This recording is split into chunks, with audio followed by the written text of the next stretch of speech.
नींव इस भवन को मिशन के खड़ा किया, उनको याद करते हैं। एक इन भावनाओं के साथ आगे चर्चा करेंगे। एक भूमिका के रूप में इस धरती पर नवयुग तो सुनिश्चित है, और ये सूर्योदय की भांति, उदीयमान सूर्य की भांति निरंतर बढ़ता हुआ चला जा रहा है। दुनिया की कोई ताकत उसे रोक नहीं सकती।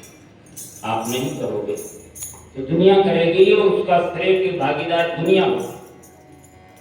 आप अपने अहंकार को लेकर के, अपने पद प्रतिष्ठा को लेकर के, अपने अभिमान को लेकर के आप बैठे रहो, कुछ भी मत करो, लेकिन ये युग तो बदलेगा। ये गुरुदेव ने कहा है, मेरी तप ऊर्जा आगे दिनों वातावरण को ऐसे गर्म करेगी जिससे जो अपेक्षा जनता की है उस स्तर की प्रतिभाएं समाज से उभर करके आएंगी। युग नायक खड़े होंगे और हर क्षेत्र में वो युग नायक उत्पन्न होंगे जिसकी अपेक्षा समाज कर रहा है। वो चाहे राजनीति का क्षेत्र हो, चाहे धर्मनीति का क्षेत्र हो, चाहे वो समाज का क्षेत्र हो, चाहे वो इंजीनियरिंग का क्षेत्र हो, चाहे वो राष्ट्र का क्षेत्र हो, सर्वत्र जीवन जागृत उदीयमान प्रतिभाएं खड़ी हो जाएंगी। और हमने जो युग निर्माण योजना की घोषणा की है वह तीर के समान सरसराती हुई आगे की ओर बढ़ेगी और लक्ष्य को भेद सकेगी। ये किसकी वाणी है? ऐसे युग ऋषि की वाणी है। शायद इसके बारे में हम आप सभी जानते तो हैं, और मानते कितना है मैं नहीं कह सकता। मानते तो देवराहा बाबा जैसे संत ने, जब लोग उनसे दीक्षा लेने के लिए गए थे, बहुत सारे लोग, और उनमें से जब पीले कपड़े वालों को उन्होंने देखा तो उनको बाहर किया। तो लोगों को लगा कि हम लोगों को, गायत्री परिवार के लोगों का अपमान कर दिया इन्होंने। तो देवराहा बाबा ने कहा कि तुमको हम नहीं दीक्षा दे सकते, तुम्हें तो भगवान श्री राम ने दीक्षित किया है बिना बताए।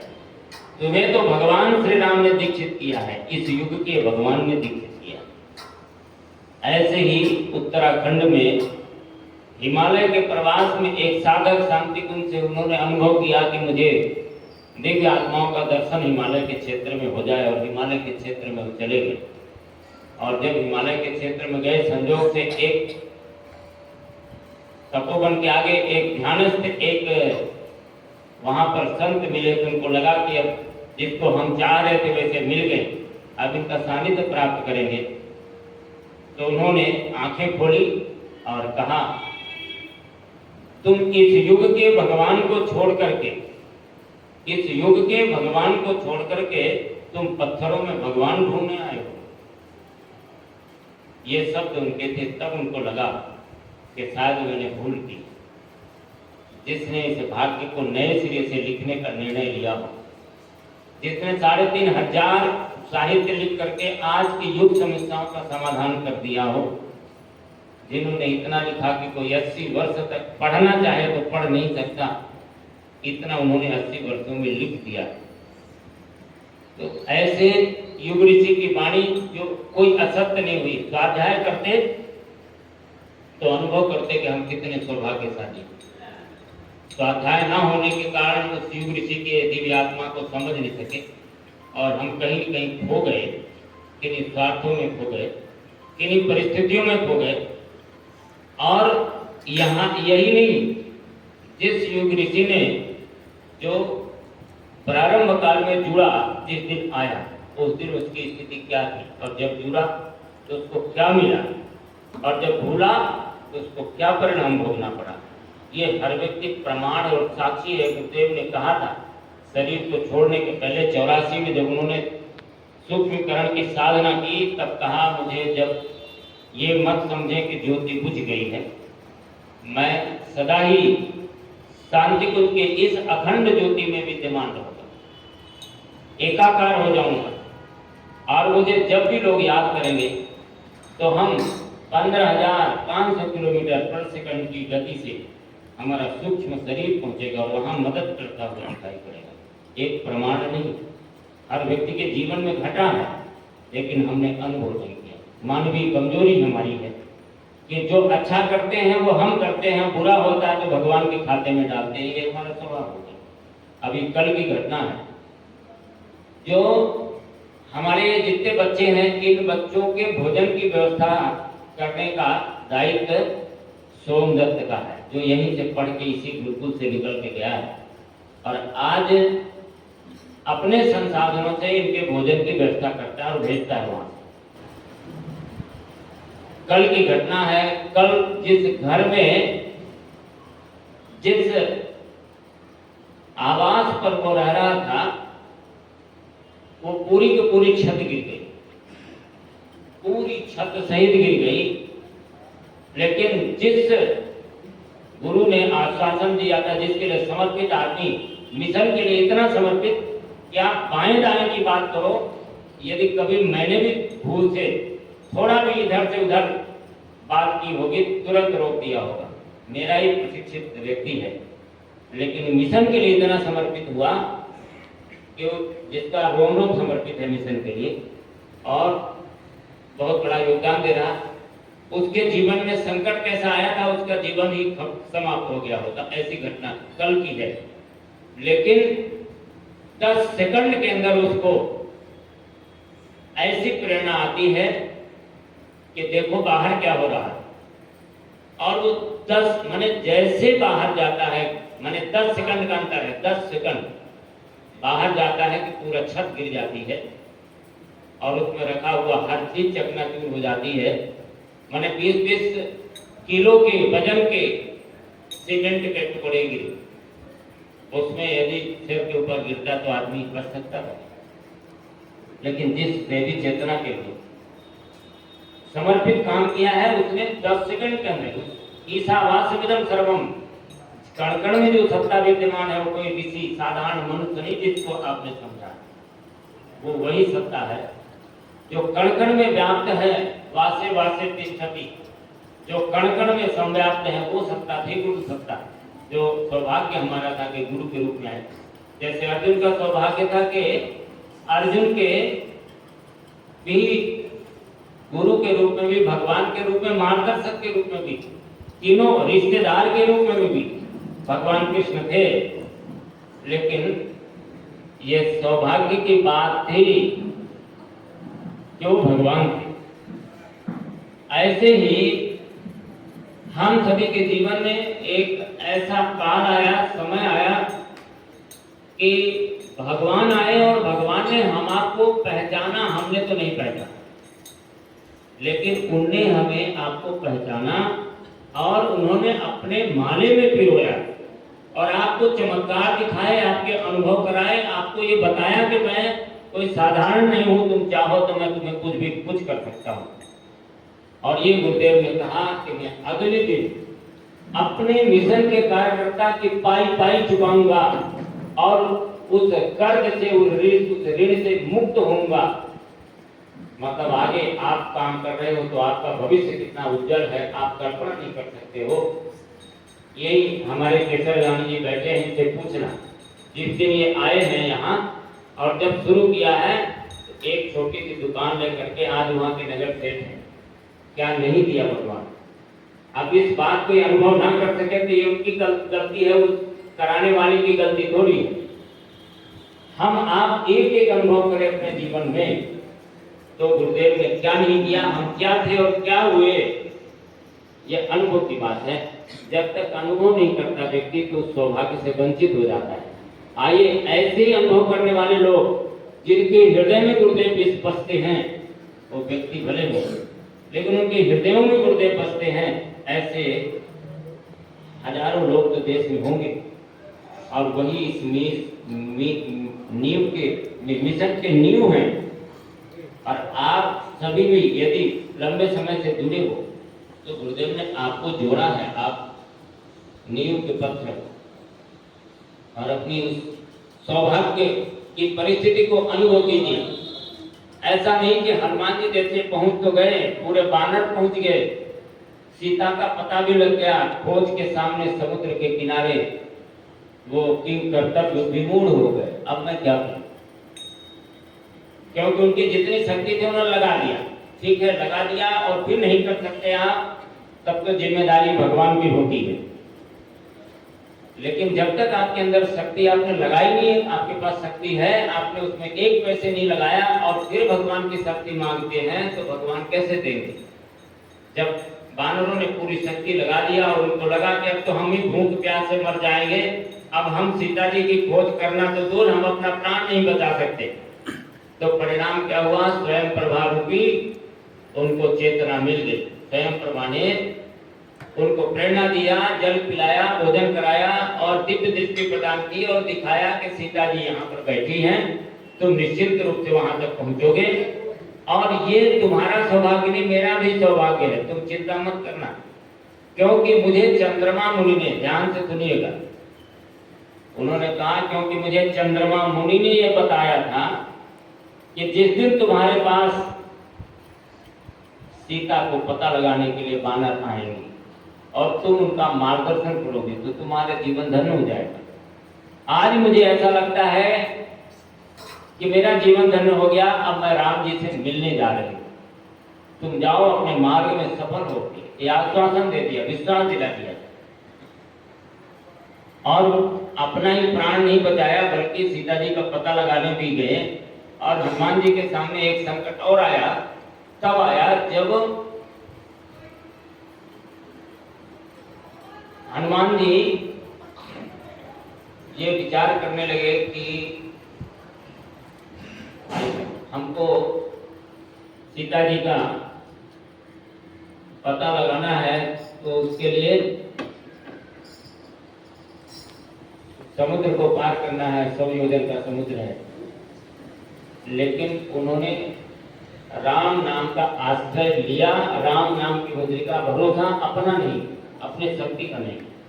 बड़ी शक्ति की परीक्षाएं भी हुई, प्रभाव भी दिखा, वैभव भी दिखा, वो आपको रामायण में पता है।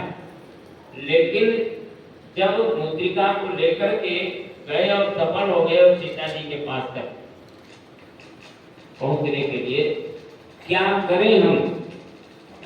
जब वहां पर कह रही त्रिजटा कि सबने बानर लंका जारी, जातु धान सेना सब मारी। स्वप्न में एक बानर आया और उस बानर ने लंका को जला दिया है। अब हनुमान जी को ये लगने लगा कि लंका जलाने की बात इसने कही, मैं लंका कैसे जलाऊंगा? यहाँ तो मेरे पास न साधन है, न योजना है, न आदेश है, न आदेश है, न योजना है, न साधन है। यहाँ दूसरे के घर में हम इतने कितने कपड़े लाएंगे, आग लाएंगे, क्या करेंगे, कैसे जलाएंगे? योजना तो बना दिया उसने, त्रिजटा ने बना दिया, स्वप्न में बना दिया, सब कुछ बता दिया उसने। हनुमान जी सोचने लगे और तब तक पकड़ करके हनुमान जी को बंधन में ले जा करके और यही योजना बना दिया रावण ने कि तेल बांध कटवर बोरी पावक देव लगाए। इस बंदर के पूंछ में तेल और कपड़ा बांध करके आग लगा दो। तो हनुमान जी समझ गए कि ये स्वप्न जो त्रिजटा ने दिया था इसीलिए दिया था, अब हमको क्या करना है समझ में आ गया। और उस पूंछ से उन्होंने सारी लंका जला दिया, काम करके आ गए, प्रभाव दिखा दिया। जितनी योजना बनाई हनुमान जी तो बना के गए थे, बनाई भगवान ने, कराई हनुमान जी से, और हनुमान जी को इस बात का एहसास भी रहा। और जब पहुंचे तो हनुमान जी की महिमा का वर्णन राम जी ने कहा, प्रति उपकार करो का तोरा, सन्मुख होई न सकत मन होरा। अब मैं उपकार क्या करूं तुम्हारा, मैं तुम्हारा ऋणी हो गया और इस ऋण को मैं चुकाऊं कैसे? तो सबसे बड़ा जो सुख होता है, किसी भक्त की कामना होती है कि भगवान हमें अपने गले से लगा। तो राम जी उठ के खड़े हो गए और हनुमान जी को अपने सीने से लगा। इससे बड़ा सुख किसी भक्त को होता नहीं है और सर्वोत्तम सुख भगवान ने हनुमान जी को प्रदान किया था उनके निष्क्रिय भावना के कारण। और हनुमान जी ने अंत में उनसे यही कहा, शाखा मृग की बड़ी मनुष्याई, शाखा से शाखा पर जाई। हमारी बड़ी मनुष्यता थी, हम बंदर थे, एक शाखा पर कूदते दूसरे पर चले जाते, हम न रावण की लंका जला सकते थे, न रावण से टक्कर ले सकते थे। ये तो आपकी सोच और प्रताप और बुराई, आपकी कृपा से हमने किया है। सत्य भी यही है, हम आपके जीवन में गुरुदेव का ऐसा ही वरदहस्त रहा। जिस महामाया वंदनीय माता जी के जीवन की घटना के बारे में एक कार्यकर्ता यहाँ पर संस्मरण सुना रहे थे कि हम लोग भूखे थे और कई जगह सोचा यहाँ भोजन कर ले, यहाँ भोजन कर ले, नहीं हो पाया और रात हो गई। शांति कुंज में 12 बजे पहुंचे और 6 बजे भोजन बंद हो जाता है, तो रात में भूखे सोना पड़ेगा, ये उनके मन की पीड़ा थी। और 12 बजे रात उनको बाल्टियों में लेकर के भोजन परोस करके वहां पर भोजन कराया गया। और जब अगले दिन मिलने के क्रम में वंदनीय माता जी से मिलने गए, प्रणाम किया जैसे उन लोगों ने, तो माता जी ने कहा, बेटे, माँ के घर में कभी बेटा भूखा रहता है, माँ के घर में कभी बेटा भूखा रहता है। ये भी एहसास करा दिया कि जगन माता है जो आपकी हर परेशानियों से वाकिफ है, समझती है, समझा है। गुरुदेव और माता जी ऐसी बड़ी सत्ता थी जिन्होंने हमारे जीवन को संवारा है, श्रृंगार किया है। हमारे जीवन को जितनी पात्रता है उससे अधिक तो कोई नहीं दे सकता। हमारे पास छोटा सा कटोरा है तो भरेगा वही, चाहे पूरा बादल बरस जाए वो कटोरा तो उतना ही धारण करेगा, बाकी बाहर हो जाएगा। सूखा पत्थर है, पानी में चाहे जन्म भर पड़ा रहे, गीला नहीं हो सकता। जिसमें धारण करने की क्षमता है, थोड़ा सा भावनात्मक संवेदना है, तो वही लाभ ले सकता है। वही मिट्टी का थैला पानी में गीला हो जाता है, घुल जाता है। ऐसे हम भी भावनाशील बने, गुरुदेव को समझें, इस मिशन को समझें और आज के इस उत्तरदायित्व को समझें। ये जो भविष्य है वो बड़ा सुखद है। युग ऋषि ने ही नहीं कहा, बल्कि कई लोगों ने कहा है। पुराण में भी उल्लेख आता है कि 2025 में एक अग्नि नामक का कोई, हमारे यहाँ उसी को कल के पुराण कहा, कल के अवतार कहा, उसने उन लोगों ने कहा अग्नि नामक कोई व्यक्ति आएगा और वो तो दुनिया को बदल के रखेगा। उन्होंने अपने धर्म से जोड़ के भी कहा उसे, पर 2025 के समय को उन्होंने भी महत्वपूर्ण माना। 2026 परम वंदनीय माता जी की जन्म शताब्दी है, इसलिए भी महत्वपूर्ण है उस महामाया की। और 2026 इसलिए भी महत्वपूर्ण है कि 1926 में अखंड ज्योति प्रज्वलित हुई थी। नवंबर में प्रज्वलित हुई अखंड ज्योति और जनवरी में महर्षि अरविंद, जो उन दिनों राष्ट्र के सृजन के लिए तप साधना के लिए उनको निर्देश था, वो तप साधना 40 वर्षों की कर रहे थे।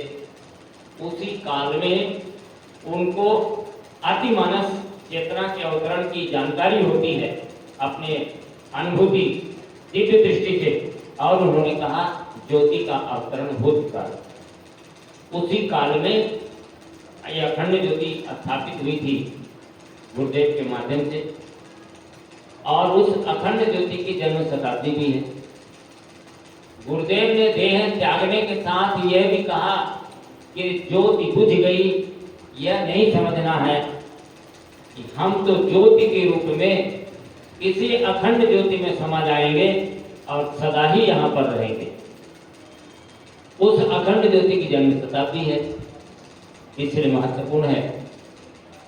आर्यभट्ट ने भी कहा कि 2026 में एक बहुत बड़ी भारत में जन क्रांति खड़ी हो, और वो जन क्रांति ऐसी होगी जो भारत की दिशा नहीं, विश्व की दिशा बदल देगी। ये आर्यभट्ट की भविष्यवाणी है। और 2029 की भविष्यवाणी कई भविष्य वक्ताओं की है। 2029 का भारत कोई अद्भुत और अलौकिक भारत की ओर होगा। तो तमाम ये भविष्यवाणियां गुरुदेव ने भी, जो कि कोरोना से लेकर के, नोटबंदी से लेकर के, भारत के भविष्य से लेकर के, ये प्रजातंत्र के भविष्य में क्या स्थिति होने वाली है, धर्मतंत्र की क्या स्थिति होने वाली है। आज जो हमारा भारत झाड़ झंखाड़ों से भर गया, हमारा धर्म आडंबरों से भर गया, जो कभी सुरंग में और नंदन वन के समान भारत था, जो विश्व को मार्गदर्शन करने के लिए समर्थ भारत था, आज उसकी परिस्थिति बदली है। कारण यह है कि हमारे पास जो सनातन की विचारधारा थी वो कहीं न कहीं लड़खड़ाने लगी हमारे कार्य पद्धति, हमारे अकर्मण्यता के कारण। केवल 2000 वर्षों में ईसाई धर्म विश्व की 1/3 जनता के अंदर पहुंच गया। 600 भाषा में बाइबल छपने लगी, 600 भाषा में। और जिसका पादरी कितना तप करता है, केवल हमारे धर्म को बदलने के लिए कितना अध्ययन करता है। हमको गीता, रामायण, महाभारत ये देखने का फुर्सत नहीं है। वो अध्ययन करके, विचारशील होके, कुरान से लेके सारी बाइबल से लेकर सबको पढ़ करके कहां से कैसे घुमा करके आपकी दिशा को बदली जाए वो सीखते हैं और समर्पण के साथ काम करते हैं। इसलिए उनका धर्म विश्वव्यापी होता चला गया। और हमारी गति क्या हो गई? हमने तो एहसान कर दिया, हमने यदि धर्म की थोड़ी बात कर दिया, हमने थोड़ा सा गुरु का काम कर दिया, 2 कदम चल दिए तो हमको अभिमान और हम कुछ भटक से गए। लेकिन अब वो दिन दूर नहीं है। जो प्रतिभावानों की आवश्यकता है, जो महावतों की आवश्यकता है, जो नेतृत्व करने वाले धर्मशील लोगों की आवश्यकता है, वो प्रकृति पैदा कर रही है। और जब प्रकृति कोई निर्णय लेती है तो दुनिया की कोई ताकत उसे बदल नहीं सकती है। इसलिए नवयुग की संभावना सुनिश्चित है। इस धरती पर महामानवों का अवतरण हो रहा है और हो चुका है। जागृत होने की बात है। साधारण आदमियों में ऐसी प्रतिभाएं उभरेगी जो लोक नायक बन करके, जो घमासान बन करके, जो गांधी बुद्ध बन करके, जो आजाद बिस्मिल बन करके, जो तमाम महामानवों की श्रेणी जो आज लुप्त होती चली जा रही है वो दिखाई पड़ेगी। सभी जाति, सभी समाज, सभी धर्म, सभी वर्गों से निकल के लोग आएंगे और धरती पर नवयुग की संभावना सुनिश्चित होगी। गुरुदेव ने इस बात को कहा कि हमारे मिशन में 4 प्रकार की आत्माएं जुड़ी हुई हैं। एक तो वो आत्माएं हैं जो साधारण है। साधारण का मतलब उनको लगता है कि मिशन बहुत अच्छा है और आप जहां कहते हो खड़े हो जाते हैं, आ जाते हैं, पार्टिसिपेट कर लेते हैं। उनको मिशन अच्छा लगता है, मिशन की विचारधारा अच्छी लगती है और वो आपके सहायक साधारण कार्यकर्ता है। और दूसरे कार्यकर्ता की जो श्रेणी हमारी है वो सक्रिय कार्यकर्ता, जो आते भी हैं, समय भी देते हैं और उनका मन लगता है। और इससे तीसरे स्तर की जो श्रेणी है वो कर्मठ कार्यकर्ताओं की है, जो जी जान से लग करके उनके पास जो योग्यता है, जो प्रतिभा है, वो किसी के भरोसे नहीं चलना चाहते। उनको लगता है कि मुझे युग निर्माण करना है, गुरुदेव के काम को करना है। अपनी रास्ता स्वयं बनाने की क्षमता रखते हैं और रास्ता बनाते हैं और नेतृत्व करते हैं और मिशन को उस दिशा में ले चलने के लिए पूरे प्राणपण के साथ समर्पित होते हैं। उनको कर्मठ कार्यकर्ता कहा। और चौथे वो कार्यकर्ता है जो जीवनदानी है, जिन्होंने जीवन ही गुरुदेव के हाथों में सौंप दिया। सुबह से शाम तक उनके जीवन का चिंतन, न परिवार, न समाज, न किस गुरुदेव की योजनाओं को समाज में कैसे पहुंचाया जाए, कैसे कार्यान्वित किया जाए, उनका जीवन तो धन्य है। वो भगवान के प्रमुख हीरकों में से है जिन्होंने गुरुदेव को समझा है और अपने जीवन दान को ही कर दिया। चारों श्रेणी के कार्यकर्ता हैं, चारों का अपना स्तर है, चारों की अपनी भूमिकाएं हैं और चारों ही सम्मानित हैं। किसी को कभी भी किसी स्तर का कार्य करता है उसे उपेक्षित करने का मन नहीं करना चाहिए। ठीक है, उसकी सामर्थ्य इतनी है कि हम सहयोग कर सकते हैं, आपकी बात का समर्थन करते हैं, ये भी तो हमारे सहायक है। वो जीवनदानी नहीं हो सकते, कर्मठ नहीं हो सकते, सक्रिय नहीं हो सकते किसी कारणवश, तो कोई बात नहीं, हमें उनके प्रति कोई खेद नहीं व्यक्त करना है, उन्हें भी सम्मान देना है, आगे की कक्षा में ले जाना है। ये हमारी कार्य योजना होनी चाहिए और यदि ऐसी कार्य योजना होगी तो हम सफल हो जाएंगे। यहाँ ज्योति कलश यात्रा, उसी ज्योति, अखंड ज्योति को प्रज्वलित करके हर जगह रथों में सजा करके ज्योति वही होगी और वो ज्योति लोग जो वहां दर्शन करने नहीं जा सकते। सूक्ष्म शरीर में गुरुदेव उसी ज्योति में विद्यमान है उसी निराकार ब्रह्म को, परमात्मा को, चेतना को, सद्विचार रूपी गुरुदेव और माता जी को घर घर तक पहुंचाने का एक अभियान इस ज्योति कलश यात्रा के माध्यम से शुरू होगा, जिसको प्रयत्न करना है कि हमारे संपर्क में कोई ऐसा गांव ना बचे जहां पर हम लोग उस ज्योति कलश को घुमाने की योजना ना बना दें।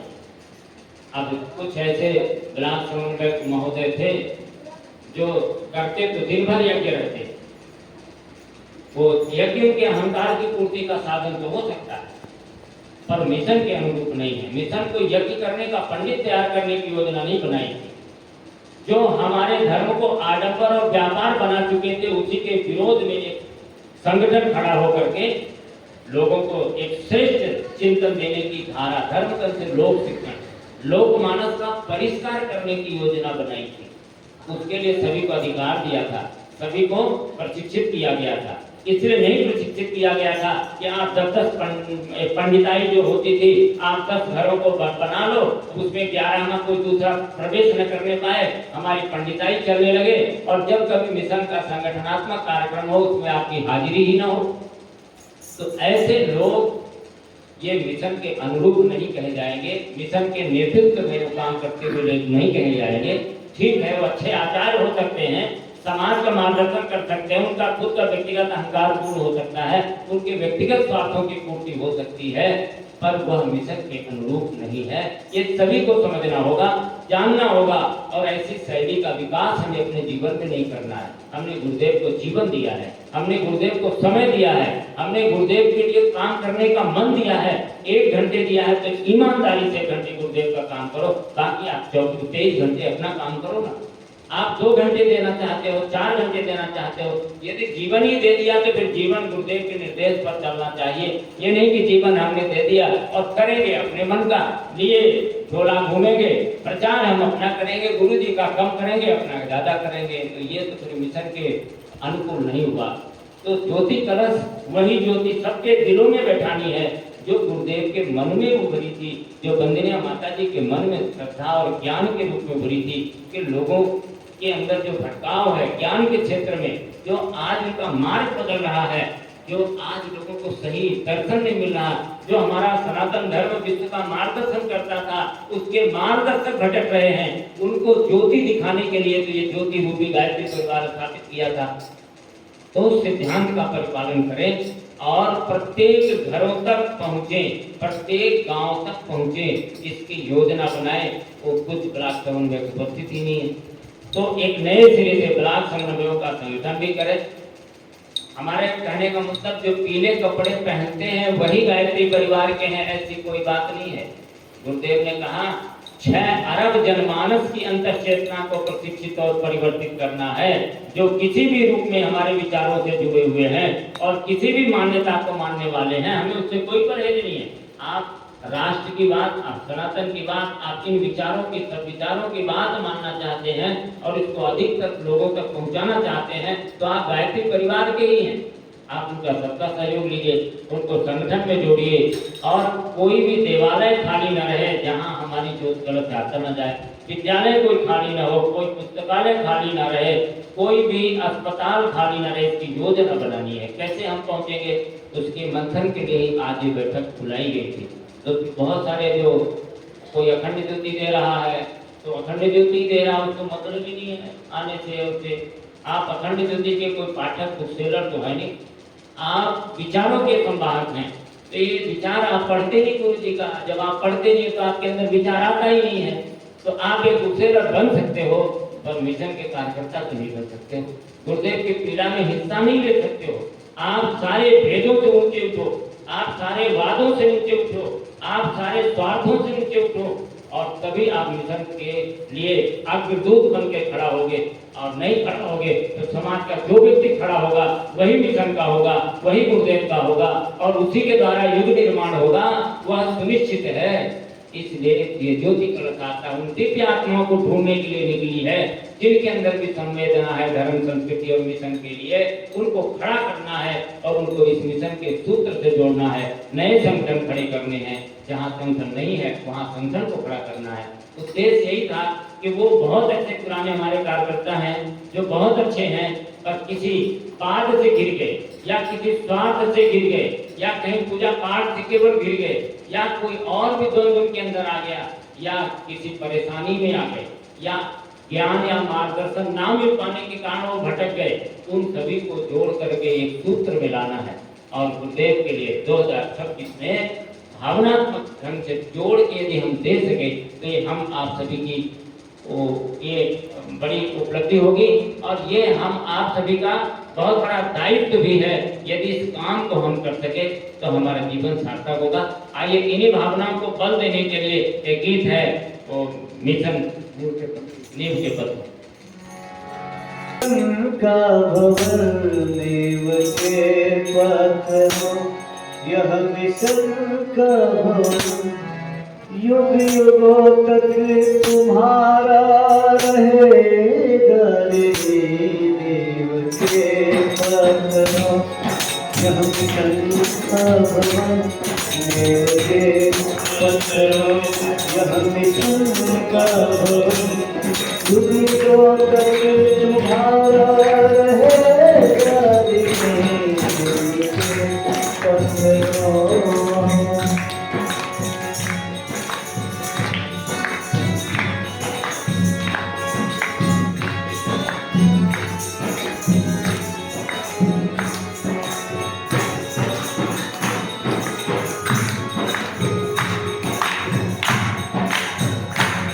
कोई देखे तुम्हारे, कोई देखे तुम्हारे, कोई गुरुदेव की दृष्टि में प्यारे, कोई गुरुदेव की दृष्टि में प्यारे।